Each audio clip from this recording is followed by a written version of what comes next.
এখন আমি রান্নার পরে চলে এসেছি, রান্না করব। এই যে বতুয়া শাক, পালং শাক আর লাল শাক ভাজি করব। এখন এইগুলো আমি কাটবো, তারপর রান্না করব।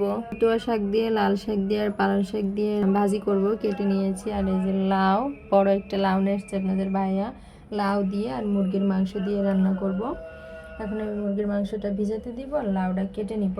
শাকগুলো এবং লাউ, মুরগির মাংস সবভাবে ভালো করে সুন্দর করে ধুয়ে নিয়েছি। এখন রান্না বসাবো। শাক ভাজি করতেছি, বতুয়া একদিকে আর অন্যদিকে ভাত বসাইছি।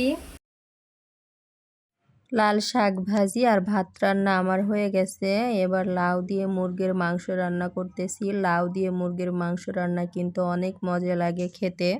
আমার রান্না হয়ে গেছে। এই যে বতুয়া শাক ভাজি, লাউ দিয়ে মুরগির মাংস রান্না, গরম গরম ভাত। এখন আমি খাবো, দেখি কেমন হয়েছে। বিসমিল্লাহ। সেই স্বাদ, মজা হয়েছে।